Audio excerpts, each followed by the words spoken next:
चिरां जिल्लानि बेंटल बाजाराव साननि समावनो सासे आइजोनि मानि बेगखौ सिनाय मोनै सुबुङा खावनानै लाङो।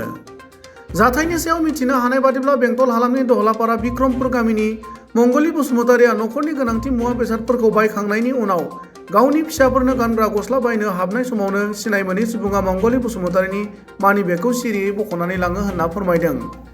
गोमानाय मानि बेगआव माखासे गोनांथार फोरमान बिलाइ, पान कार्ड, आधार कार्ड, भटार कार्डफोर दंमोन होनना फोरमायनायजों लोगोसे गोमाजानाय आइजोआ सोरबाफोर मोनोब्ला गथायफिननो खावलायदों। आंनि नामा बसुमतारि, गामिया दहलापारा बिक्रमपुर।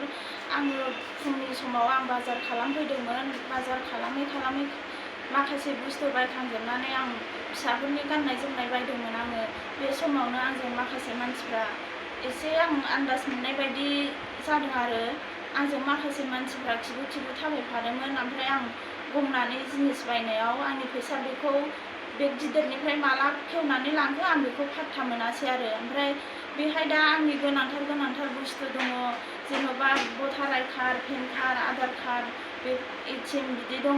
आंनो बे डकुमेन्ट्सखौ आं मोनफिनबा बिराद गोजोननाय मोनगौमोन। जाय मोनदों बिथांमोनहा आंनो गथायफिननानै होफैबा आं बिराद मोजां मोनगौमोन आरो। बेंटल बाजारावनो अननानै आंनो जाय मोनदों रायजो राजाफ्रा आंनो बे डकुमेन्ट्सखौ गथायफिनबानो आं बिराद जथेस्थ' गोजोननाय जागौमोन। डकुमेन्ट्सनि नाम्बाराव कन्टेक्ट नाम्बार दंखायो, मबाइल नाम्बार दंखायो आधार कार्डफ्राव, बेफ्राव हरनानै खिथाहरफिन।